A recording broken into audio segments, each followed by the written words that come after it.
Bonsoir tout le monde, bienvenue. Je crois qu'on a Christian et Daniel qui sont là. Tu as bloqué les caméras, hein, Franck? Ah bon? Comment on fait? Je sais pas. Tu as dit que tu voulais pas me voir. Oh, commence pas, à raconter ça. Tu vois, je t'ai pas des trucs. Tu vois que t'es pas des trucs. T'es gentil, merci. Ah, il est joli le Christian. Salut Daniel. Il est où Salut Daniel? Christian. On ne te voit pas Daniel. Ben, pareil, je suis bloqué. Ah, Ça y est, je crois que c'est bon. ah oui, Voilà. Roseline qui arrive. Ah, t'es beau Daniel derrière. C'est toi derrière? Non, c'est Lucien Perrault. C'est Lucien, ouais. Ah ouais. Il y a un air de ressemblance avec toi quand même, hein. Et oui, à part la taille, hein. Je te rappelle. Attends, j'essaye de choper Roseline. Oui, bonjour. Ah, Roseline. Voilà.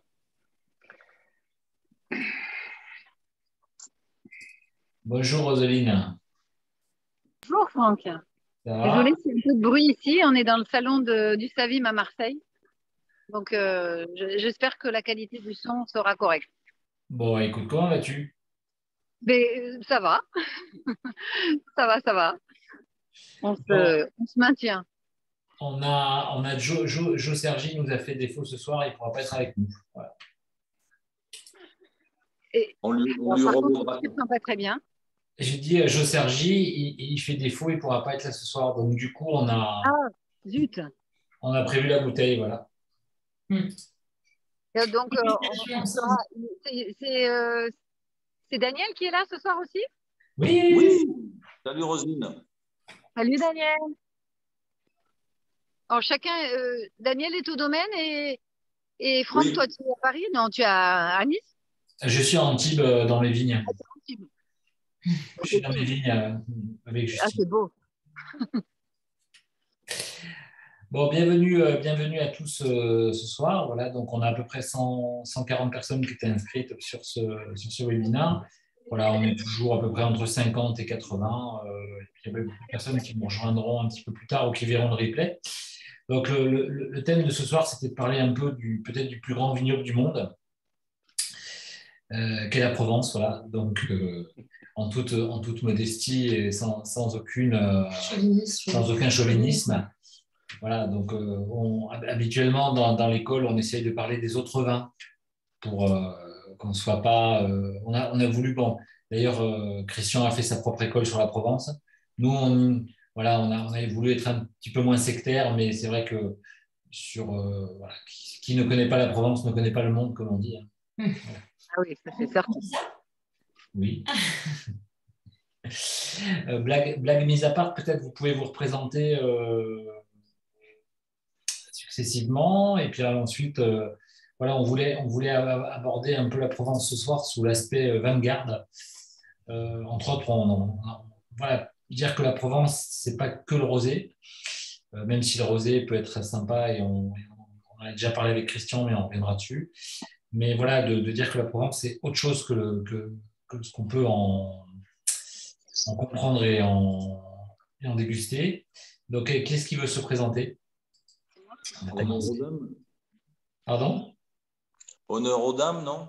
Oui, honneur Ah, aux dames. Vas-y, merci Roselyne. Daniel.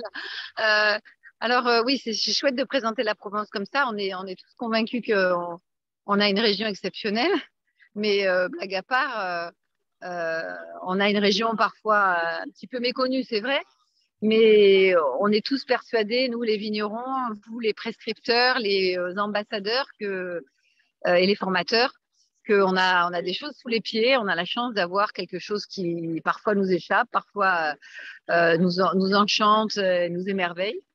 Et quelquefois où on n'en revient pas, parce que effectivement, un vin de garde, enfin, je parle pour moi parce qu'on a surtout, nous, le recul par rapport à nos blancs. Et c'est une découverte, c'est un émerveillement, je peux dire, parce que là, on s'incline. Et la capacité de garde, c'est un certain nombre de facteurs qui s'ajoutent et qui font le mystère et le côté exceptionnel de la garde du vin. Le terroir, le climat, enfin tout ce qui peut composer notre entité, notre identité. Et parfois, on a des immenses bonheurs de retrouver des vins auxquels on n'avait pas forcément imaginé 30 ans de garde, mais qu'on retrouve après 20 ou 30 ans et qui sont toujours là avec une vie incroyable, un ressort. Est-ce que tu peux peut-être te représenter ton domaine Oui, alors donc le domaine Gavotti, c'est 50 hectares de vignes. C'est beaucoup trop à Cabas. C'est un secteur très difficile, Cabas-Centre-Var. Donc, Cabas, tu peux resituer peut-être? Cabas entre le Luc et Brignoles. Je pensais que tout le monde connaissait Cabas, bien sûr, entre le Luc et Brignoles. Alors, le Luc, c'est à côté de Dunkerque, hein, c'est ça?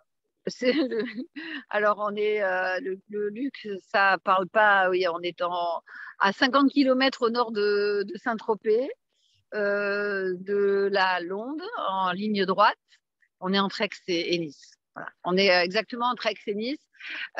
Donc, c'est le centre Var. Donc, je dis 50 km à vol d'oiseau de la mer. Donc, on est séparés par les morts de la mer. Donc, on a un climat qui n'a rien à voir avec le climat maritime, enfin, bord de mer. On est continental. Donc, on a tout ce qui va avec, c'est-à-dire des étés avec des gros écarts de température, des nuits fraîches et des journées très, très chaudes. Et on a des hivers froids, alors moins qu'il y a 30 ans, mais avec leur dérèglement, on a des gelées on a déjà commencé à geler au mois d'octobre, les premières gelées toutes petites, mais on était à 0 et 0,5. Et puis en novembre, là, on a commencé à avoir les gelées jusqu'à normalement février-mars, mais bon, il arrive qu'on en ait aussi jusqu'à avril, qui est les cas malheureusement où on a ces gelées printanières qui nous flinguent une partie de la récolte, puisqu'on est un peu coutumier des gelées dans ce c'est peut-être puisque tu es si gelif que ça, que tu fais aussi des blancs. C'est un gros secteur à blanc aussi chez toi. C'est certainement à cause du climat et de ces excès de ces extrêmes de température que le rôle se positionne dans ce secteur-là comme un ambassadeur oui, c'est certainement lié, le climat est lié au succès, au bonheur que le rôle rencontre dans ce terroir. Ça, c'est sûr. Merci Roseline. Qui est-ce qui se présente? Daniel peut-être ou Christian? Allez, vas-y Daniel. Daniel Ravier, je travaille au domaine Tempier à Bandol.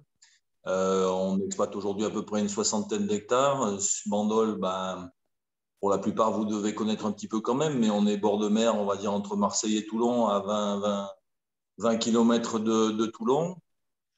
Une très belle appellation dans un petit microclimat qui n'a rien à voir avec celui de Roselyne. On est très près de la mer, on est sous des influences évidemment très différentes et puis surtout une quiétude, une tranquillité par rapport aux accidents climatiques qui est tellement plus importante que pour les gens de Cabas, qui portent bien son nom, hein, Cabas. Et donc, c'est vraiment deux contextes de la Provence assez différents. Et comme tu l'as dit tout à l'heure, cette diversité-là, on l'oublie souvent quand on parle de la Provence. On a tendance à parler d'un ensemble, une espèce de gros bloc qui fait du rosé à n'en plus finir. Et il y a des grands rosés. Je pense qu'on trouve peut-être les plus grands rosés du monde en Provence, mais on ne fait pas de ça. Quand tu parles de grands rosés, tu parles de Magnum, de grandes bouteilles, c'est ça? Ouais, Géraud, ceux qu'on met dans la piscine, tu sais. D'accord. Voilà.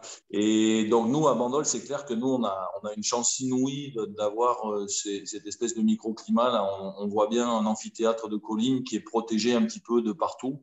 Il y a le Cap Sissier juste après qui nous coupe un peu du reste de la côte. Il y a le Mistral qui termine sa ventilation ici ou presque. Et c'est vrai qu'on a beaucoup d'avantages pour pas tellement d'inconvénients finalement. Donc, ça veut dire que les raisins mûrissent à Bandol. Ça veut dire qu'effectivement, les raisins mûrissent à Bandol. Je crois qu'aujourd'hui, la question se pose dans peu de régions. On est plutôt dans la phase de réchauffement climatique, donc les questions elles vont plutôt aller dans l'autre sens. Ça n'empêche pas que ces réchauffements climatiques, comme l'a dit Roselyne, bah, malheureusement, il fait chaud l'hiver, les vignes démarrent plus tôt et les risques de gel des accidents dus au gel sont beaucoup plus importants qu'avant parce que les vignes sont en avance. Donc ça, c'est un fait incontestable qui nous a touchés aussi un tout petit peu en 2021 et plus significativement en 2020, même si on est bord de mer. Donc on voit bien qu'il y a quand même ces choses-là. Mais comme je dis souvent, de toute façon, Bandol, nous, on ne va pas monter au nord, hein, on ne va pas aller plus loin. Donc il faudra bien qu'on s'adapte. Notre terroir, il est là, donc il faudra qu'on fasse avec. L'histoire a montré encore une fois qu'on pouvait faire des grands vins de garde et je pense qu'on fera tout pour continuer ça. Ok, merci. Christian, si tu veux bien te présenter. Et Christian, ce serait bien si tu peux après nous faire un petit partage d'écran avec une carte de la Provence. Et avant de passer un petit peu, de redonner la parole à Roselyne et à Daniel et à Justine, de faire peut-être une petite présentation, parce qu'il y a eu beaucoup de choses qui ont changé en Provence, avec entre autres les dominations sous-régionales, hein, les DGC. Donc ça peut être pas mal à en parler. Ouais, volontiers. Ouais. Je m'appelle Christian Scalisi, je suis sommelier, maître sommelier de l'Union des sommeliers de France. Je travaille avec toi, Franck, pour rappel, depuis 12 ans, puisqu'on a lancé l'Institut en 2010.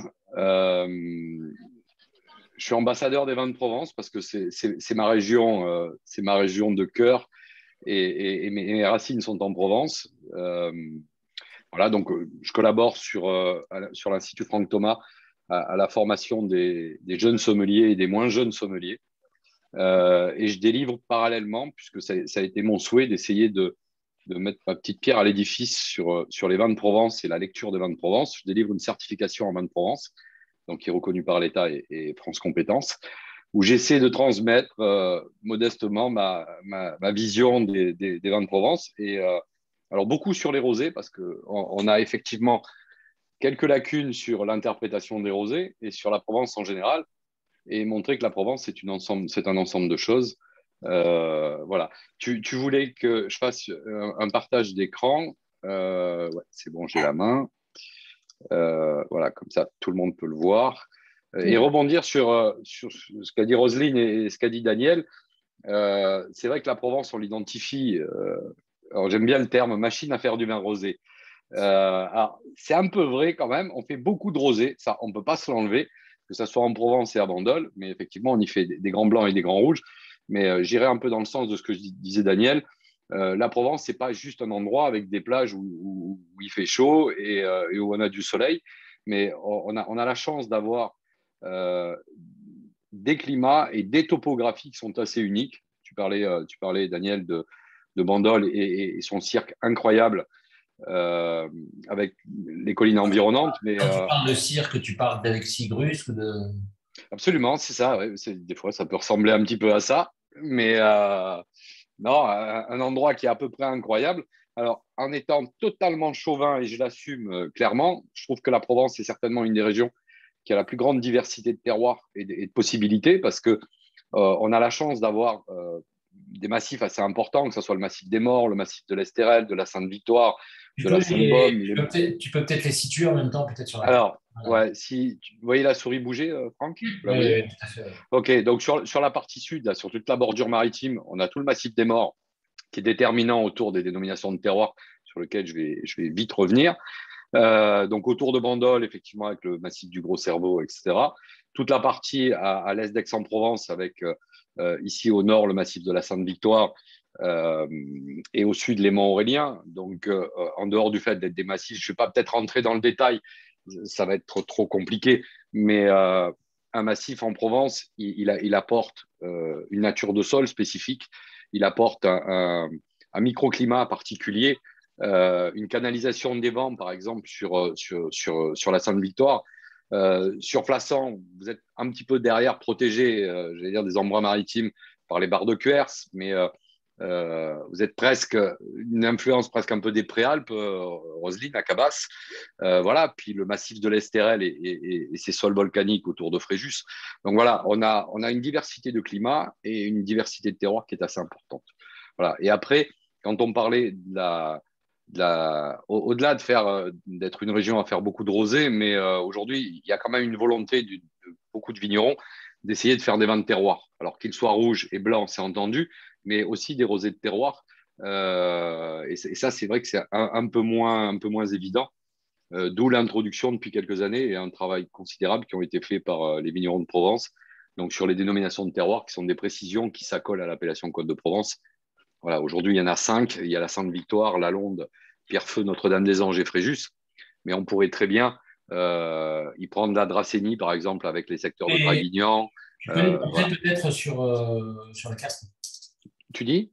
Tu peux les montrer sur la carte peut-être. Alors, sur la carte, à l'est d'Aix-en-Provence, autour de la montagne Sainte-Victoire, donc les Côtes de Provence Sainte-Victoire, les Côtes de Provence La Londe, en bord de mer, ici, là, sur les 4 communes, donc où les vignes regardent la mer. L'appellation Côte de Provence Pierrefeu, qui va être entre Toulon et Hyères, mais qui a la particularité d'avoir essentiellement ces vignes protégées de la mer, avec le massif des Morques qui est de l'autre côté. Si vous continuez dans le prolongement, plutôt dans le centre Var, entre Pignan et le Luc, la très belle appellation Notre-Dame-des-Anges, là, au cœur de la forêt des Morts, qui a été un peu mise en difficulté cet été avec des incendies. Et on terminera par une appellation qui est un peu plus confidentielle parce que malheureusement, il y a peu de production, c'est l'appellation Fréjus, voilà, qui aurait plutôt des choses à dire et plutôt intéressantes. Voilà. Tout ça rajouté avec les appellations historiques que sont Bandol, Belley, Cassis et Palette. Voilà, ça fait une mosaïque de vins assez intéressant. Voilà. Et les Côtes d'Aix, les beaux, c'est. Ils sont là. D'accord. Non, je plaisante, mais c'est vrai que les Beaux, moi, c'est une appellation que j'adore parce qu'on est à l'extrême ouest de la Provence. Le vignoble est absolument magique puisque c'est de part et d'autre du massif des Alpilles. Donc, on a 6 domaines d'un côté et 6 domaines de l'autre. Et on se rend compte que sur la partie nord, on a des vins qui ont un caractère assez septentrional et beaucoup plus sudiste sur les profils du sud. Alors, c'est vrai qu'ils sont à l'extrême ouest de la Provence. Ils sont un peu à cheval entre le profil gustatif de non-vin de Provence. Bon, après, ils produisent des très, très grands rouges et un peu presque sur le côté un peu nordique, je mets des guillemets, des vins de la vallée du Rhône. Voilà, c'est une très, très belle appellation. L'appellation Côte d'Aix, à mon sens, pour moi, elle se cherche un tout petit peu. Pour moi, elle est un peu en quête d'identité et peut-être j'ai un peu de regret par rapport à ça parce que beaucoup de grands vignerons de l'appellation ont tendance à tourner le dos à l'appellation. Au profit soit de l'IGP, soit des vins de France, ce qui est un petit peu regrettable parce que ça pourrait être quand même, ça reste des moteurs qui sont très importants. Voilà. Et une petite pensée, puisqu'on parlait des Beaux, de notre ami Éloi Durbach, qui nous a quittés il y a quelques jours.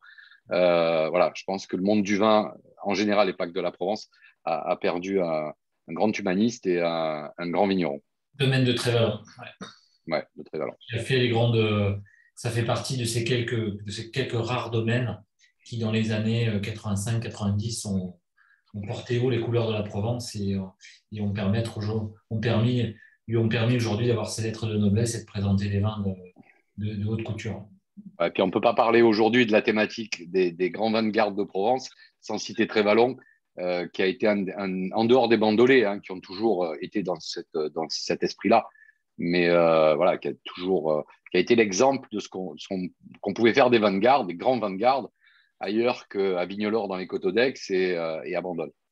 Ouais, et puis il a bousculé les valeurs réglementaires. Il a été. C'est ça. Bon, c'est le prince des Alpilles. C'est un symbole pour les vignerons exceptionnel pour la Provence parce que vous parliez des Côtes d'Aix. Effectivement, c'est lui qui a été le premier à bousculer un peu les choses, à oser, à provoquer au nom du sol, avec beaucoup de courage et de foi et de conviction dans ce qu'il avait sous les pieds. Ça a été un des premiers à sortir de l'appellation. Ouais, un grand. Ouais, enfin, l'histoire dit que c'est pas de sa volonté de sortir de l'appellation. Hein. Oui, bien sûr. Voilà. Mais bon, il aurait pu aussi décider d'y rester. Mais il n'a pas osé. Hein. il pouvait, voilà. Il a osé sortir et tout le monde ne l'a pas fait, quoi. Hein. Tu veux bien, Christian, qu'on repasse en écran partagé? Oui. S'il te plaît, merci. Ouais, super. Je voulais juste rajouter un petit mot pour vous donner une idée de l'influence des lois. J'étais à sa sépulture aujourd'hui, je suis rentré juste pour le Zoom. Et je peux vous dire qu'il y avait des vignerons de la France entière, il y avait même des vignerons italiens et espagnols. Donc, c'est vous dire à quel point le bonhomme a compté dans le vin, tout simplement, et à quel point il a compté aussi pour la Provence. Comme Christian l'a dit, d'accord, c'est l'extrême, mais c'est l'extrême de notre appellation, mais il a joué un rôle fondamental. Il a ancré encore plus dans la tête des gens le fait que, bah oui, finalement, dans le Sud, on peut faire des vins qui sont des vins de très, très grande garde. Et Éloi avait dit dans une interview, plus ou moins en rigolant, pour ma sépulture, le millésime que j'aimerais bien, c'était 2007. Et on a bu effectivement pas mal de 2007 en Magnum, en Gironde. Et grand monsieur, grand vin, rien à dire, c'était magique. Ouais, bravo. Tu avais une question, Justine. Oui, tout à fait. Alors, on se dit, alors, des vins de garde, on peut en faire en Provence, mais alors, qu'est-ce qui permet, selon vous, cette garde? Qu'est-ce qui fait qu'on peut arriver à des vins de garde? Alors, parfois, il y en a, c'est pas toujours le cas, mais chez vous, par exemple, dans vos domaines respectifs, on déguste souvent des vieux millésimes et on a la chance et on trouve ça magnifique. Alors, moi, je dirais qu'il y a déjà plusieurs réponses assez simples. C'est l'utilisation de pesticides, les levures. Qui vont permettre de conserver un peu de sulfite. Et les copeaux. Voilà, c'est ça. Il faut préserver le terroir. Alors, ça commence par quoi, selon vous? Oh là là, c'est notre métier. Je dis souvent que notre métier, c'est une somme de petits détails, de petites briques mises bout à bout. Et ça me semble, pour moi, toujours très, très difficile de mettre en avant quelque chose en premier. Alors, Christian l'a dit, de toute façon, on va commencer par la base, on va commencer par des sols. On va commencer par des sols, et il y en a qui sont plus ou moins intéressants. Mais encore une fois, on retrouve en Provence une telle complexité qu'elle va nous permettre d'avoir des caractères extrêmement différents. On parlait des blancs. Évidemment, Clarendon, c'est un des très grands blancs du Sud. On sait que Château-Simone fait partie des très grands blancs aussi, pareil, au même titre. On sait que les Bellets, en particulier ceux de Dio au Clos Saint-Vincent, sont dans cette veine-là. Et en rouge, on a parlé de Prévalon, on a parlé de Vignelois, on a parlé de Bandol, mais en Provence intérieure aussi, il y a des choses parfois mais extraordinaires. Donc, on part de ce terroir-là, on a cette base-là. Et puis après, c'est tous ces petits détails. Il y a des hommes aussi au milieu qui sont là pour retranscrire ce que peut être un terroir et à travers des cépages, à travers des méthodes culturelles, évidemment. Nous, on a quand même la grande chance. Moi, je me souviens toujours d'anciens qui disaient, qui venaient d'Alsace et qui dans des congrès, disaient on boit des vins de chez vous. Alors, mon père, en rigolant, avait dit une fois à quelqu'un oui, mais quand même, c'est marrant. Pourquoi Et le gars avait dit chez vous, on est sûr qu'il y a du soleil. Et c'était quand même pas mal non plus aussi. On a bien sûr qu'aujourd'hui, avec le réchauffement climatique, ça nous pose problème, mais on a quand même la possibilité d'avoir une adéquation entre les raisins qu'on a, les sols et nos maturités qui nous permettent d'avoir je pense, des beaux potentiels sur les trois couleurs même, parce que les rosés aussi se gardent. Donc, ils se gardent étonnamment bien. Donc, moi, c'est très difficile. Honnêtement, c'est une question piège pour moi. Je ne sais pas quoi répondre à ça. Et Roselyne, un avis? Alors moi, je vais me retrancher derrière la vision de Daniel, parce que je suis entièrement d'accord sur le fait que c'est composé de multitudes de petits détails, certains qu'on connaît, qu'on reconnaît, d'autres qui nous échappent peut-être, qu'on n'a pas forcément analysés, qui sont propres à nos situations, hein, donc le microclimat, et tout ce qui est bien sûr le sol et le terroir, et les composés de tout ça en même temps qui se retrouvent les uns associés aux autres. Le regard aussi qu'on a sur nos propres sols, Donc, je dirais, pour mon cas personnel, j'ai toujours eu la sensation, que ce soit pour les rouges ou pour les blancs, de ne pas vouloir forcer la nature, c'est-à-dire de ne pas vouloir faire les vins que j'imagine qui feraient des vins de garde. C'est-à-dire que dès lors qu'on leur fait confiance à nos terroirs et puis aux raisins, aux vignes et aux raisins qui vont faire nos jus et nos vins, c'est qu'on sait qu'à l'intérieur, il y a quelque chose, une énergie aussi qui est capable, avec la vie qu'ils vont avoir en bouteille, d'évoluer, de vivre leur vie eux-mêmes et d'avoir ce parcours et donc cette longévité qui va parfois nous surprendre, nous émerveiller, parce que c'est un chemin qu'ils font eux-mêmes et malgré nous, avec tout ce qu'on leur a donné au départ, ça c'est donc bien sûr au départ le côté intervention de notre part, mais après, si on leur a donné tout ce qu'il faut, c'est un peu comme les enfants, quoi. On leur met les ingrédients à disposition, puis après, ils en font ce qu'ils doivent en faire. Et s'ils ont une personnalité, c'est quelque chose d'important de les laisser faire et de les laisser s'épanouir et être eux-mêmes. Donc, je crois beaucoup dans finalement, c'est dans les blancs, en tout cas, on est dans la non-intervention totale, puisque le travail se fait à la vigne, et puis après à la cave, un minimum, parce que c'est du jus de raisin qui va devenir vin et qui porte en lui ce qui va lui permettre de vieillir et de donner toutes ces nuances. Moi, ce que je trouve incroyable sur tes blancs, Roselyne, c'est que moi, je me souviens dans les années 89-90, quand on a commencé le métier, on nous disait voilà, les vins de garde doivent absolument vieillir en fût. Et je pense que Clarendon, c'est une des démonstrations incroyables sur des blancs, que ça tient dans le temps, puisqu'on a défait, j'ai défait des 90, des 95 en Clarendon blanc il n'y a pas très longtemps, qui sont encore pimpants. Donc voilà. Ça, c'est pour moi aussi toujours un sujet de vrai plaisir. Christian, tu veux peut-être dire un petit quelque chose sur tout ça? Ouais, c'est vrai que la question est sympa, mais c'est comment on fait un vin de garde. On a deux façons de le faire, soit avec artifice, soit sans artifice. C'est-à-dire que l'œnologie peut nous permettre aujourd'hui de surextraire des vins rouges, de les coller dans des barriques et de nous faire croire que ça va durer un paquet d'années. Et finalement, on a des vins qui sont dans lesquels on est beaucoup trop intervenu. Donc, on a des vins qui finalement ne sont pas si vivants que ça. Et j'aime bien une des dernières visites qu'on a fait il y a quelques mois chez Roselyne. On parlait d'artifice. Et je crois que j'ai bien aimé dans son discours, même si on se connaît depuis longtemps quand même, que ces blancs ne sont pas boisés parce qu'elle ne veut pas y mettre d'artifice.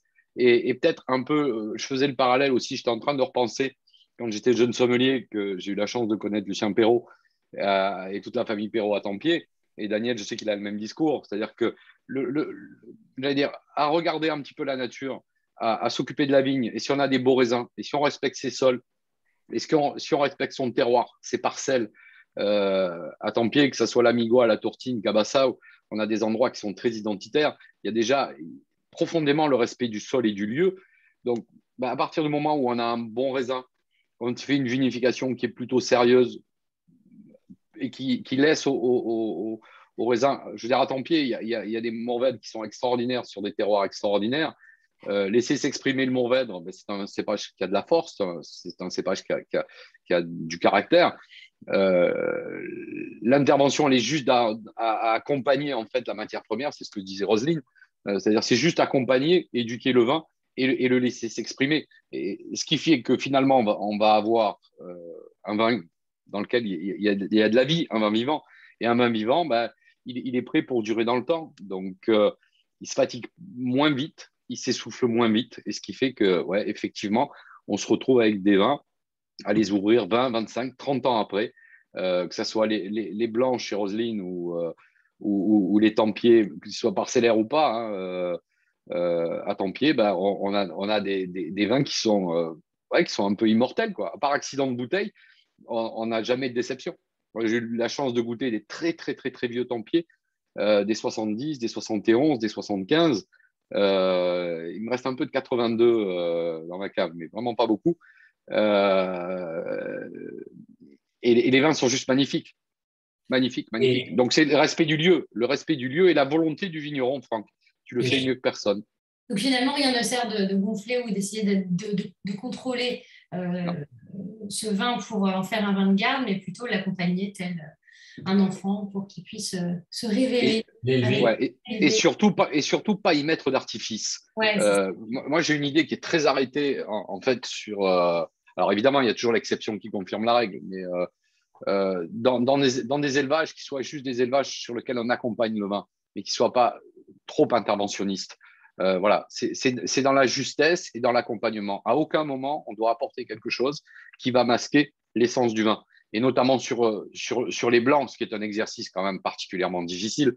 Mais Roselyne, c'est la conjonction de tout, que ce soit à Gavotti ou même que ce soit chez Jo Sergi, comme on en parlait tout à l'heure, ou à Château-Simone. C'est la conjonction d'un cépage, d'un endroit, d'une culture et de la volonté du vigneron. Ce qui fait que à partir du moment où l'artifice du bois ou d'autres choses n'est pas présent et qu'on laisse s'exprimer le beau raisin qu'on a ramassé, bah, à l'arrivée, voilà, voilà. Très bien. Merci beaucoup. Je trouve ça finalement très intéressant comme débat.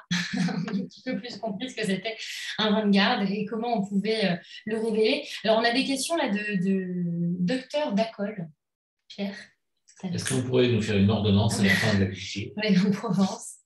Alors, il demande, lui, quel cépage travaillez-vous? Donc, pour les blancs, on avait compris plutôt, il y avait plutôt le rôle. Est-ce que on peut un petit peu faire un zoom sur ce cépage et peut-être ensuite un zoom sur les raisins noirs?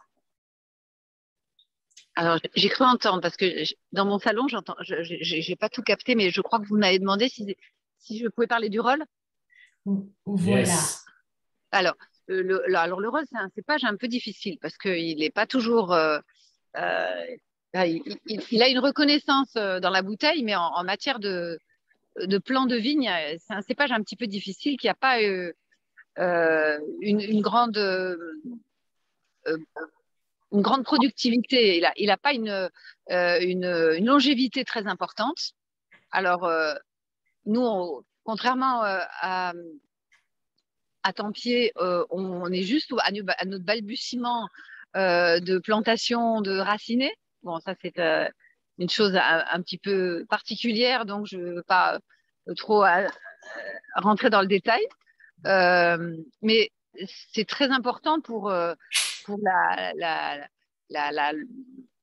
perpétrer nos cépages, parce que le rôle est un vieux cépage provençal qui a été réintroduit dans les années 70. Bon, mon père en a été un des précurseurs, après Bellay bien sûr, hein, qui Bellay n'avait jamais abandonné le rôle. Mais en Côte-de-Provence, dans ma région, il y avait très peu de rôle. Donc on a misé sur le rôle dans ces années-là. On n'a jamais été déçus qualitativement. En revanche, au niveau de la productivité du cépage, c'est un cépage qui est très fragile et qui dépérit assez rapidement. Et au bout de 25 ans, il ne faut pas imaginer faire du 50 hecto-hectares. Donc, on est dans des petits rendements. J'ai commencé à parler donc de cette technique de raciner, hein, donc de faire des greffes en place, donc, dont les chez Tempier sont coutumiers du fait. Hein.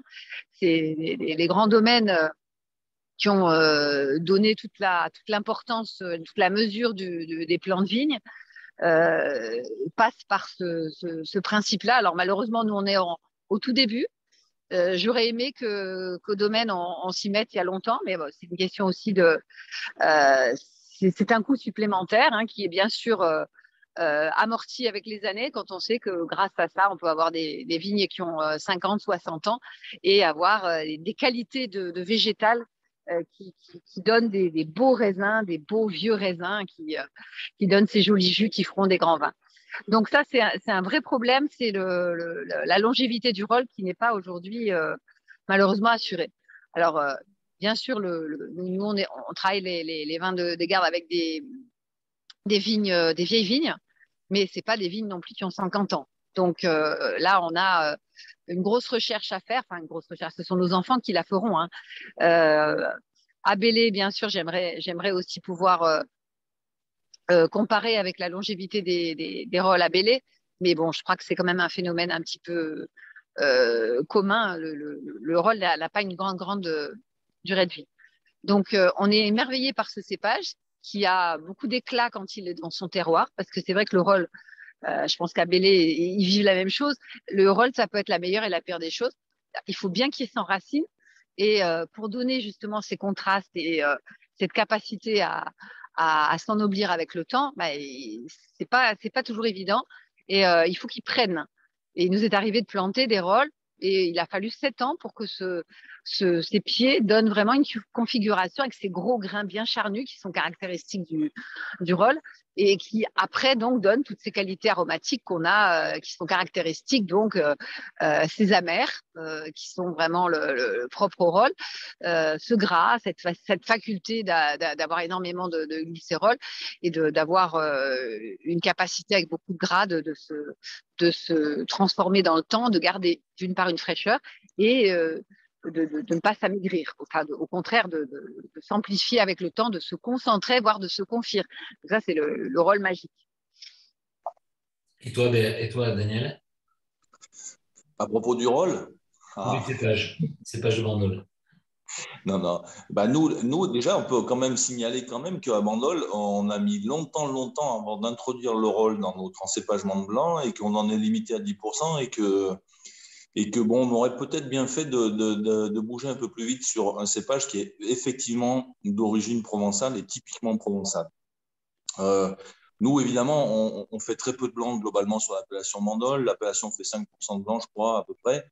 Elle fait beaucoup de rosé encore et du rouge. Et sur ces cépages, enfin, pour ces deux couleurs, elle utilise 4 cépages essentiellement, dont un qui est notre cépage prioritaire, qui est le Mourvèdre, qui doit représenter au minimum 50% de notre encépagement en rouge. En rosé, on a une limite plus basse qui est à 20%.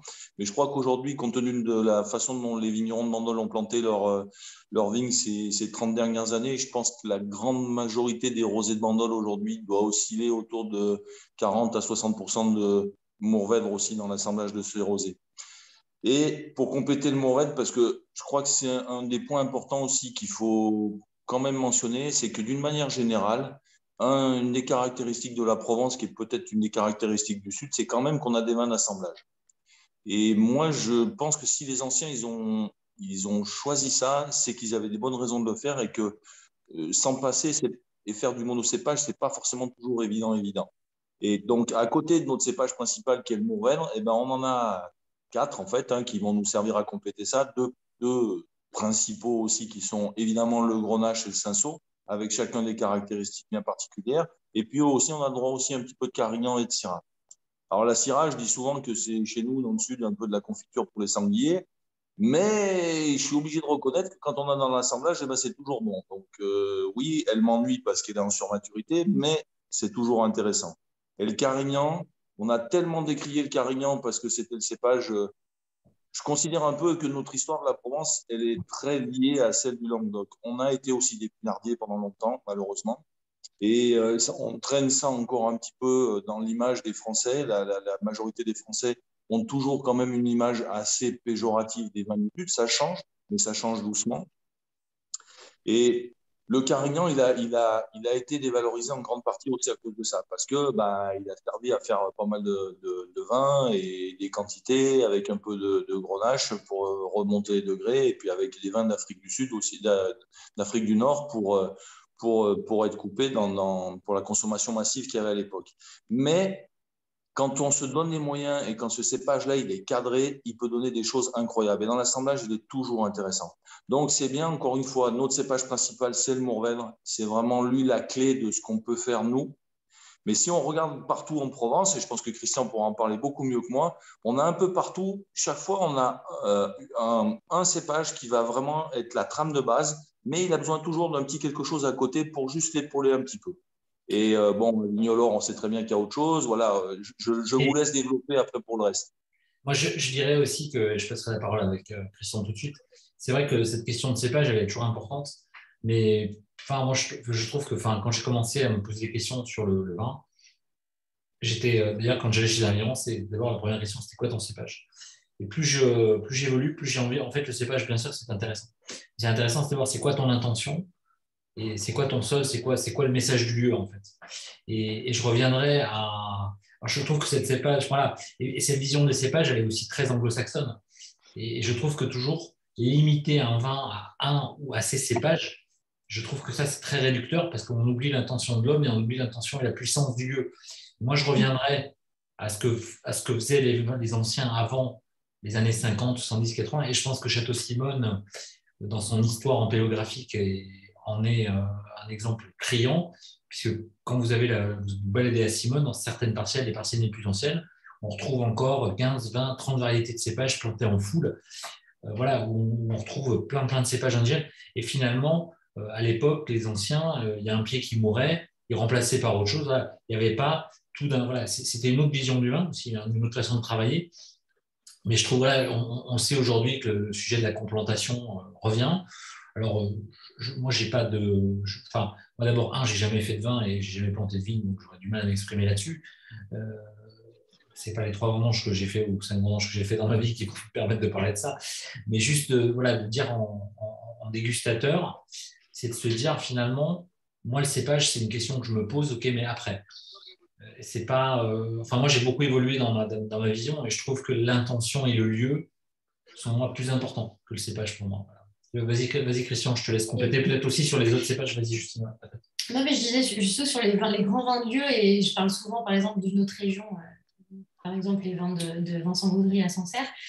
Quand on les goûte, ça, on ne pense pas Sauvignon blanc, on pense énergie du lieu, etc. Je trouve qu'il n'y a pas forcément, voilà, souvent dans les grands vins, le grand vin prend le dessus sur le cépage en lui-même.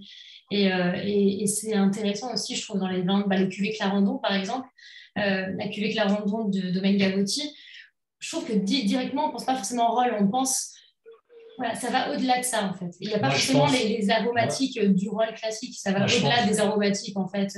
je pense à Clarendon, quoi. Mm. Je pense au lieu, je pense à la trombinette de Roselyne. Voilà, Si on ne connaît pas Roselyne et qu'on oui. goûte Clarendon, peut-être qu'on ne pense pas tout de suite les aromatiques du rôle, mais on va au-delà de ça aussi, toute son ampleur, son toucher, sa profondeur et son éclat. Christian? Ouais, bah, il y a beaucoup de choses intéressantes qui ont été dites. Je te rejoins totalement sur le cépage est secondaire, parce que je sais que en tirer des informations, oui, des conclusions, non. Moi, je sais que le Cabernet Sauvignon, par exemple, en Provence, je suis pas très fan, mais c'est vrai que quand je goûte Prévalon et Vignelor, je me dis arrête de dire n'importe quoi parce que tu as le contre-exemple. Par contre, pareil, Daniel parlait du Carignan, qui est un cépage. On a passé des années à dire un monceau de saloperie sur ce cépage, mais c'est juste parce qu'effectivement, il est peut-être mal cultivé. Et aujourd'hui, les vignerons qui le travaillent ont une intention qui est différente. Moi, je pense à la cuvée Storia que fait Roselyne, qui est majoritairement Carignan. Alors, c'est peut-être pas le meilleur vin du monde, le vin le mieux habillé, on va dire. Mais par contre, il y a une intention, il y a une force, il y a de la vie dans ce vin. Voilà, on le rangera pas forcément dans quelque chose d'aristocratique, mais on a des vins qui sont juste extraordinaires. C'est rigolo de parler du Carignan parce que cette semaine, je suis en certification Provence. Et hier matin, je mettais côte à côte un domaine sur la Londe qui est majoritairement en Carignan, sur une de ces cuvées, et la cuvée Storia de Roselyne. Et j'ai vu la réaction des gens que j'avais avec moi qui m'ont dit, tiens, c'est curieux, c'est pas les vins qu'on a l'habitude de goûter. Voilà. Donc, voilà, sur la Provence en général, l'approche cépage, elle commence chez certains un petit peu à s'effacer au profit du lieu. Après, à Bandol, c'est vrai que c'est assez indissociable, le Mourvèdre et Bandol. Hein. C'est-à-dire que comme ça fait quand même 50 ans qu'on nous parle du Mourvèdre et à Bandol, ça, là aussi, ça change, encore une fois. On revient un peu plus sur une notion de lieu et je me rends compte que quand je vois des copains vignerons bandolais, c'est bon, on ne parle pas pendant 3 heures du Mourvèdre. L'histoire, on la connaît.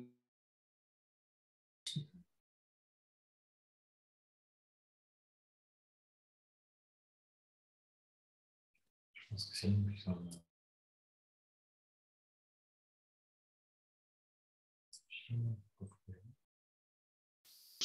Ouais, Et voilà, on a visité cette parcelle avec Christian et Jean-François Haute. Voilà, la force de l'endroit, la force du lieu, quoi. Et on s'y retrouve encore une fois. Alors, ça peut sembler un peu abstrait à beaucoup de gens parce que c'est vrai que l'approche anglo-saxonne cadre les choses avec le cépage, mais finalement, c'est vrai que le cépage est moins important. Et un petit retour aussi de plus en plus à des cépages qu'on a oubliés, qu'on a jetés sur des vieux cépages. Je pense au Pascal comment ça s'appelle? Cassis. Je pense au Pascal à Cassis, à la Counoise, un petit peu sur la partie nord de la Provence. Voilà, on se pose la question à réintroduire ou à réutiliser des cépages qu'on avait mis de côté. Voilà, à Bandol aussi, hein, il y a quelques vieux cépages, on les réintroduit. Voilà. Et puis le cépage, encore une fois, je terminerai là-dessus, sinon je vais passer la nuit. Mais si je prends le grenache, par exemple, qui est un cépage, j'aime beaucoup le grenache. On le connaît beaucoup dans la vallée du Rhône. Ici, on en fait beaucoup de rosé. Mais quand on apprend le vin, on sait que le grenache, c'est un cépage qui apporte force, alcool, générosité, sucre. Mais en fait, c'est vrai que quand le grenache, si on prend des beaux grenaches j'allais dire, qui ont de la vie, qui ont un peu de caractère, un peu de fraîcheur, qu'il soit produit à la Londe ou jusque dans le Haut-Var, je pense au Grenache de Myrcotépus à Esparon de Palière, c'est-à-dire dans le nord absolu de la Provence, on a des interprétations qui sont totalement différentes. Voilà. Avec un cépage, on peut avoir des interprétations différentes, comme le Mourvèdre à Bandol ne donne pas tout à fait la même chose que le Mourvèdre à Pierrefeu ou le Mourvèdre à la Londe. C'est pour ça que cette notion de cépage, finalement, je la trouve, moi, un chouïa réductrice. C'est l'adéquation avec le vigneron, le lieu, le sol et l'intention globale à donner des grands vins de garde et des grands vins d'émotion. Alors, bon, moi, je vais quand même dire un petit mot sur le vin qu'on est en train de déguster. On est en train de déguster un vin un clos de Jo Sergi. Donc, je toucherai un petit mot parce qu'il n'est pas là. Il n'est pas avec nous ce soir. Voilà, donc moi, pour dire un petit mot sur Belley, qui est une appellation que moi je connais bien pour l'avoir, puisque j'habite en Antibes, donc on a quelques encablures. Grand, magnifique terroir de blanc, avec des capacités de vieillissement qui sont assez incroyables. Voilà, c'est une appellation qui est ravagée par l'urbanisme, puisque voilà, c'était souvent plus intéressant de vendre sa maison ou ses vignes pour faire des immeubles. Heureusement, voilà, il y a eu une loi il y a à peu près 25 ans qui a un peu limité ce type de problème, surtout quand on connaît la pression foncière dans les Alpes-Maritimes. Mais voilà, donc le rôle trouve toute sa dimension, puisque moi j'ai la chance d'avoir eu dans mon parcours de vie la chance de croiser quelques vieilles bouteilles de Belley Blanc, c'est assez extraordinaire. Les rosés avec le braquet qui ont un caractère et une touche relativement incroyable, puisque ce sont des vrais rosés de gastronomie et d'amplitude. Et depuis, alors moi c'est vrai que j'ai toujours eu un petit peu plus de mal avec les rouges de Belley, même si le braquet et la folle sont jolis. Et c'est vrai que les derniers millésimes de Jo, entre autres, et puis même le château de Belley là, sur 2020 là, qui revient avec des choses vraiment très belles. Je trouve qu'on arrive à des équilibres et des profondeurs qui peuvent être très très jolis, très belles. Voilà, bon, c'était le petit clin d'œil à Jo qui n'est pas avec nous ce soir et qui est dans nos cœurs. Voilà, petite appellation dans le vin. Je ne sais pas s'il y a des apprentis là, qui ont dégusté hier le Clos Saint-Vincent, justement. Je ne sais pas si Romain ou Ophélie, vous nous entendez, si jamais vous avez envie de parler de votre dégustation. Oui, ils sont des apprentis sommeliers de chez nous. Et justement, hier, ils ont dégusté en intuitive, il me semble, le 2015 de Jo Sergi. Et ils ont été impressionnés justement par cette fraîcheur qui était présente dans ces vins-là. Ophélie, est-ce que tu peux peut-être, Ophélie ou Romain, est-ce que vous pouvez peut-être allumer votre caméra et votre micro si vous êtes avec nous? On ne vous entend pas. Soyez pas timide. Hein. Ouais, bon, c'est pas... On les a perdus. Ok. Et autre question, Daniel, qu'est-ce que vous dégustez? Aïe. Je déguste, je m'étais dit, on avait ouvert une bouteille et elle est ouverte depuis lundi. Je ne sais plus qui l'a ouverte pour un des clients qu'on a reçus. Et je m'étais dit que ça pourrait être sympa et je suis très, très content parce qu'en fait, c'est un 2002 l'Amigua. Pour ceux qui sont dans le métier, 2002, ça vous rappellera quand même des souvenirs De l'eau, pas très, très joyeux. de l'eau, de l'eau, de l'eau, de l'eau, de l'eau, de l'eau, de la eau. Voilà. Et on avait eu effectivement moins d'eau qu'à Châteauneuf, seulement la moitié, mais la moitié, ça faisait 250 millimètres, donc ça faisait quand même pas mal. Et dans des conditions qui étaient extrêmes, avec surtout, il n'y avait plus de vent derrière, donc une salgue qui remontait de la mer, enfin des conditions incroyables. Et je suis très content de voir ça. J'ai qu'une peur, c'est que comme vous parlez et que ça m'intéresse, eh ben je déguste tranquillement la bouteille au fur et à mesure et voilà. Et je continue. Je vais pas tarder à arriver au bout, quoi. Pourtant, elle était quand même bien pleine quand même. Non, On c'est est bon. jaloux, mais on est content pour toi. Ouais, tant mieux, tant mieux. Mais sincèrement, c'est là où on voit toute la force, celle qu'on soupçonne pas en Provence et qui, quand on entend les discours de gens, les discours qu'on entend. Soyons clairs, qu'on entend quand même plus généralement de la part des Français que de la part des étrangers. Les étrangers ont l'esprit un peu plus ouvert par rapport à nos vins et on a un peu plus de facilité. Les Français, comme je disais tout à l'heure, on fait quand même partie du Grand Sud et on traîne dans notre sac à dos là, un tas de cailloux de mauvaise réputation qui font que de toute façon, c'est difficile de contrecarrer ça. Et quand on goûte ces vins-là, moi, je me dis, mais c'est incroyable. Alors là, bon, effectivement, c'est un Templier, mais tout à l'heure, comme je vous ai dit, on était à Trévalon. J'ai des souvenirs extraordinaires de vins de chez Jo, de chez Roselyne, de Vignolor aussi. On en a parlé un peu tout à l'heure, qui, de temps en temps, quand on goûte jeune, on se dit c'est un peu austère, c'est un peu quand même. Et puis, on attend et il sort des choses extraordinaires. Je, on n'a pas à rougir, on n'a pas à rougir et comme tu l'as dit, on se fout pas mal de savoir ce qu'il y a dedans. Moi, ce qui m'a toujours marqué, j'ai eu l'occasion de participer à des grosses dégustations dans des grandes régions, celles qui ont la notabilité que nous, on n'a pas. Et il y avait des vins de la région qui étaient glissés au milieu. Ce qui m'a toujours étonné, c'est l'énergie qu'il peut y avoir dans les vins, même avec le temps. Au fond, au niveau aromatique, on va peut-être pas être capable de rivaliser, on va pas, mais la vibration, l'intensité. Tu as parlé tout à l'heure de l'intention du vigneron. Ben là, l'intention, on l'aperçoit dans cette énergie, moi, je trouve. Alors, c'est pas seulement le vigneron, c'est le lieu, c'est tout ce qu'on voudra, je suis d'accord, mais si on n'y met pas nous, la nature, je suis désolé, la nature, elle fait pas de vin. Donc, il faut de l'humain. Et je trouve que souvent, on retrouve en grande partie les gens, ou en tous les cas l'équipe, dans les vins qui sont faits. Ça retranscrit un terroir, évidemment, et on peut très vite se voir faire des différences, noter que, bah, on parlait du rôle tout à l'heure, du rôle sur des schistes ou du rôle sur des calcaires, c'est pas du tout la même chose. Le rôle chez nous, ça n'a rien à voir avec le rôle de Belay, donc évidemment, il y a une différence de toute façon intrinsèque. Mais moi, encore une fois, dans le temps, quand tu parlais de Vanguard tout à l'heure, quand tout le monde parlait de Vanguard, pas seulement Franck, ben, c'est ce qui m'a toujours étonné, moi, c'est même sur des petits millésimes ou prétendument petits millésimes, parce que là, la question peut être débattue longtemps, c'est cette énergie, cette espèce de vibration là, qu'on ressent dans le vin qui est toujours là et qui nous dit il a encore quelque chose à nous dire. Et je me Mais rappelle. cette énergie, Daniel, pardonne-moi de Vas-y. t'interrompre, à Bandol, c'est caractéristique. Hein. C'est-à-dire que les petits millésimes, 20, 30 ans, voire plus, on est toujours surpris.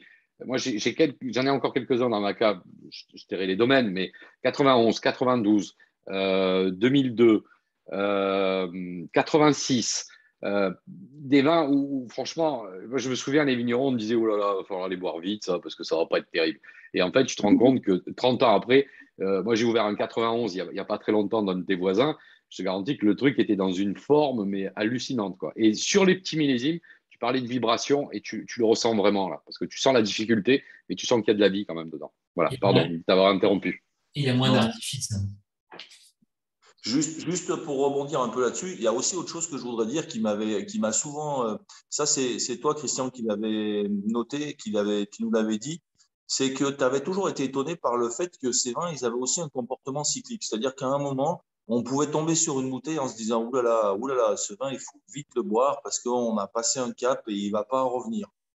Et puis, bien sûr, on oublie toujours, on a tous nos caves, qu'on soit professionnel ou que ce soit notre cave privée, on a tous nos caves dans lesquelles on va taper, mais on oublie de faire ça. Et puis, 6 mois, 1 an après, on se dit, oh punaise, j'avais oublié ces vins-là, il faut absolument qu'on boive ça, donc je vais le sortir, ça va être une catastrophe. Et là, énorme surprise, le vin, au contraire, il a repris une énergie qui est plus qu'étonnante. Et ça, moi, ça m'a toujours marqué, c'est une réflexion que Christian avait faite. Et vraiment, il y a cette notion-là de vin, ouais, presque pas éternel, mais parce que je peux pas dire ça. On sait que les vins, il y a une pyramide des âges, il y a une évolution, évidemment, mais il y a quand même un petit quelque chose de la renaissance parfois dans le vin qui m'étonne tout le temps. Bah, tu sais, ce côté cyclique, alors c'est rigolo parce que moi je le tiens de Jean-Marie Perrault, tu vois, qui me disait quand on goûtait, il me disait ah bah, en ce moment la tourtine est mieux que la migua, etc., etc. Et après on a tous. Alors est-ce que aujourd'hui on parle de Bandol parce qu'à un moment aussi il faut dire les choses comme elles sont, mais il y a quand même un paquet de millésimes, Daniel, où depuis 25 ans qu'on les goûte ou 30 ans, alors qu'ils étaient déjà en pleine maturité, on se dit oh là là mon Dieu il faut les boire. Et moi, je me souviens, enfin, il n'y a pas très longtemps, hein, il y a quelques semaines de ça, j'étais avec Olivier de Victor à la Sanglière, qui a la chance d'être le mari de Céline Pascal du domaine du Galantin. Et on avait un truc à faire ensemble le lendemain. Je lui dis, tiens, demande à Céline si elle ne veut pas te donner un vieux millésime, prends-le dans la cave. Et je lui dis, prends un 79, si tu en trouves, en provoque. Et le lendemain matin, il arrive. Il dit, écoute, en vitesse, je n'ai pas trouvé de 79, j'ai pris un 78. Et moi, je me souviens, quand j'ai commencé en 87, les 78, on disait déjà, fallait les boire. Eh ben, le 78, il y a 6 mois, il était juste extraordinaire. Il n'avait rien de vieux, rien d'évolué, aucune faiblesse, une fraîcheur. Et tu parlais d'énergie et de vibration. Voilà. Et on est 40 ans plus tard, quoi. Voilà. Et donc, moi, je rajouterais juste aussi qu'il y a beaucoup de grandes appellations et de grands noms avec des prix très élevés où on va goûter des 78 qui ne sont plus là.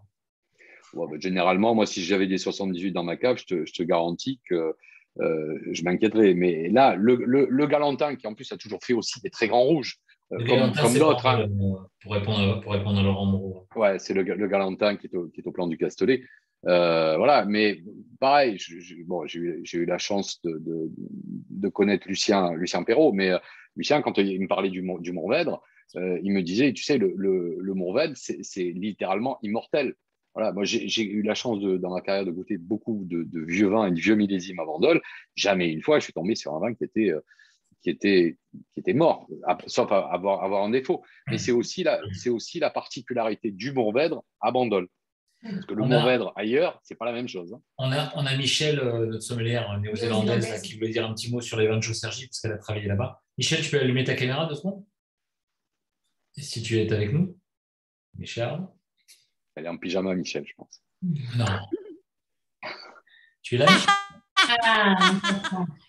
Elle est là. C'est pas me rire. Ah bah oui. En pyjama, c'est ça? On ne te voit pas, Michel. Ah oui, donc Franck, il vient de me demander si je peux dire un petit mot sur les vins de Clos Saint-Vincent. Bah, bien sûr, je peux. J'avais la chance de travailler là-bas il y a des années. Et là, je peux vous dire que Joe, il a tout à Bel-Air. Il a l'intention de vigneron, le sol poudingue, le terroir avec les Alpes et le marin, les fins marins, le passion de lui, les cépages, comme vous avez dit tout à l'heure que nous, les anglophones, on adore. Ils ont des cépages autochtones pour les rosés, les rouges, l'énergie, vibration, mais c'est juste une tuerie, tout s'y va. Mais malheureusement, pour moi, en fait, les vieux millésimes, ils ne restent pas chez moi. Ah ben c'est ça. Donc, je les bois. Thank you, Michel. Thank you for your energy. On va arriver au terme au terme de ce joli moment. Peut-être il y a peut-être juste une question auquel on n'a pas répondu, qui était le tibourin. Christian, tu veux peut-être dire un mot dessus? Oui, très vite. Le tibourin, c'est un cépage qui est typiquement provençal. Alors, c'est rigolo parce que quand vous discutez avec des vignerons, vous en avez tantôt qui vont vous dire que c'est le plus beau cépage du monde, du moment qu'ils sont dans la baie de Fréjus et au Pradé, entre Toulon et Hyères. Après, beaucoup vous diront que c'est un cépage qui est compliqué, qui est capricieux, qui prend de la coulure, qui est oxydatif, voilà, qui est plein de choses. À part le Clos Cibonne et les trois autres domaines autour du Pradé, que ce soit la Tulipe Noire, Navicelle et Bouis-Matéry, qui ont la conviction du tibourin en dehors de ceux de Fréjus, hein, où là c'est dans le décret d'appellation. Je veux dire, c'est un cépage qui est pas très tendance, parce que le problème du tibourin, c'est qu'il faut toujours un peu de temps pour qu'il s'exprime. C'est-à-dire que ça devient intéressant au bout d'un an, 2 ans, 3 ans, 4 ans. Alors c'est vrai que ça correspond pas du tout à la tendance des rosés. Voilà. Après, encore une fois, à part au Clos Cibonne où on fait des rouges à base de tibourin, voilà, c'est un cépage qui est assez controversé, qui aime bien voir la mer, mais vraiment de très près. Voilà. J'ai goûté des tibourins qui étaient assez intéressants en Italie, et pas très loin d'ailleurs, à côté de San Remo, sur les Rossese et de Dolcea, quoi. C'est du tibourin, le Rossese, c'est le nom local du tibourin. C'est assez sympa, ça donne des vins gourmands. Je pense que le tibourin en rouge, il ne faut surtout pas chercher à l'extraire parce que ça ne donne pas des choses intéressantes. Voilà. Donc, encore une fois, ben, ça dépend du lieu. Mais c'est un joli cépage, fragile. Merci. Merci beaucoup à tous. Peut-être un petit mot de la fin, Daniel, Roselyne.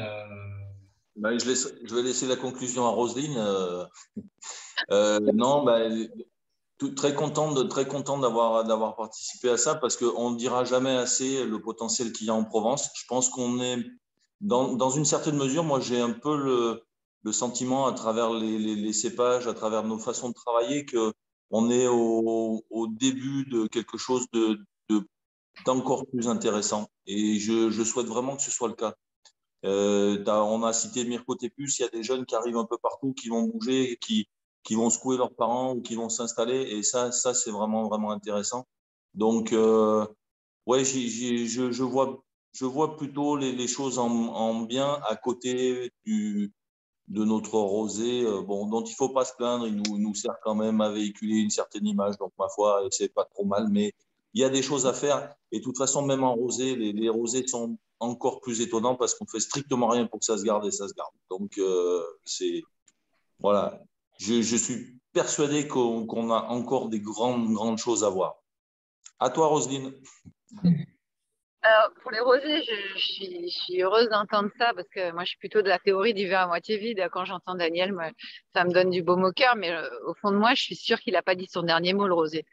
Et c'est vrai qu'on va laisser peut-être aux générations d'après l'énergie pour se défoncer, pour lui donner toutes ces lettres de noblesse qu'il aurait mérité d'avoir après tout le travail qu'on a fait, Daniel et tous ceux de la Provence depuis que le rosé a pu rentrer dans le monde de la gastronomie. Donc, si on a perdu des points ces dernières années, on va les regagner.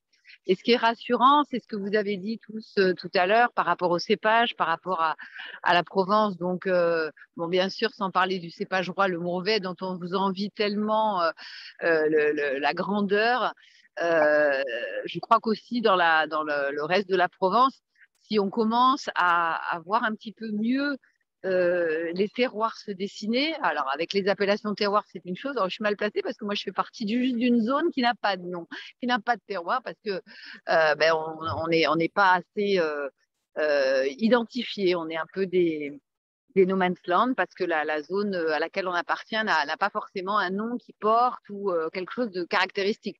D'après les habitants de cette zone-là, enfin les gens qui peuplent le monde vigneron du Centre-Var. Mais moi, je suis persuadée qu'on en a une aussi. Et l'intérêt, comme vous disiez tout à l'heure, c'est pas forcément le cépage, mais c'est le regard que le vigneron a sur son identité, sur son terroir. Et parce qu'on a des terroirs plus ou moins faciles, on a des analyses à faire. Et si on les fait de la manière, je dirais, avec amour, passion, on se penche sur le bon accord cépage-terroir, on finit par trouver des choses qui sont notre identité et qui donnent cette vie au vin. Et l'important, c'est de trouver une émotion dans un vin. Et dans tout ce qu'on a entendu aujourd'hui, ce qui est rassurant, c'est qu'il y a du vivant, il y a de l'humain. Et la Provence, qui jusqu'à présent avait un peu du mal à se faire identifier par les rouges, enfin, par les vins qui sont pris au sérieux, on va dire, autre que le rosé, même si c'est l'enfant, pour moi, le troisième, c'est l'enfant le plus fragile, mais qui demande un soin particulier parce que il a peut-être été maltraité, mais il n'a pas dit son dernier mot. Mais les autres vins sont plus crédibles. Aujourd'hui, ils vont le devenir de plus en plus avec ce regard artisan que la jeune génération aussi est en train de soulever, parce que justement, on est en train de prendre conscience de l'énergie qu'il y a derrière chacun de ces terroirs et dans les difficultés que chacun a affrontées, son climat, son cépage. Alors, on y voit à travers la lorgnette du vigneron quelque chose d'exceptionnellement vivant, et cette énergie, c'est à chacun de nous de la faire vibrer. De la sublimer. Bon, écoutez, je vais donner la parole pour Christian qui va clôturer. Un grand merci à tous d'être là avec nous. On se retrouve le 2 décembre avec un thème sur si on dégustait des cailloux. Ouh, ça fait mal aux dents. Faire attention. Avec donc Georges Truc, grand expert des sols de Châteauneuf-du-Pape, Bernard Noblet qui sera avec nous du domaine de ex-maître de chai dans l'Armée-Conti, Florent Toche, géologue de son état. Donc voilà, on fera un débat autour du caillou, sans se les lancer bien sûr. Et le 16 décembre, on se retrouvera avec Gérard Gobi et Olivier Julien pour parler… Et Catherine et Alix Rock. Voilà, Catherine et Alix Rock pour parler des grands terroirs du Languedoc. Un immense merci. Je vais laisser Christian clôturer. Je fais juste une petite anecdote sur la remarque de Denis, qui est en fin de programme d'AW7, qui se pose des questions sur l'adéquation vin et cépage. Oui, je dirais, venez taper à notre porte, on partagera avec vous quelques cailloux et un peu de sable avec beaucoup de plaisir. Christian, le mot de la fin pour toi. Oui, j'ai été ravi de passer ce moment avec vous. Daniel, ça m'a fait plaisir de te voir. Je pense qu'on ne se voit pas assez souvent. Roselyne, on se voit un peu plus souvent et c'est toujours un plaisir. Moi, je dirais juste une petite chose. La Provence, c'est le rosé. La Provence, c'est beaucoup de grands vignerons. Et moi, ce que je voudrais juste, c'est que tous nos grands vignerons arrêtent d'avoir ce complexe du rosé, en fait. Voilà, le rosé à Bandol, il est ce qu'il est. En Provence, il est ce qu'il est. Ce sont aussi des grands vins, ce sont aussi des grands vins de terroir avec les mêmes intentions. Mais peut-être qu'on ne communique pas suffisamment sur cette notion de terroir, ce n'est pas évident. Voilà, mais si tous autant connaît, on pouvait arrêter de faire ce complexe du rosé, parce que finalement, le monde entier nous l'envie. Le monde entier reconnaît qu'on fait les meilleurs rosés du monde en Provence. Et à un moment, le monde entier ne peut pas se tromper. Voilà, donc on peut faire des grands blancs, on peut faire des grands rouges, mais aussi on fait des grands rosés. Et voilà, donc je pense que c'est bien. Bon, et je terminerai juste sur un mot. On a quand même osé, le soir du Beaujolais de nouveau, de parler de Provence, au passage. Eh ouais. Bon, je vous fais une bise à tout le monde. Je salue tout le monde. Merci. Et n'oubliez pas de prendre l'apéritif. À la vôtre. À la vôtre. Okay.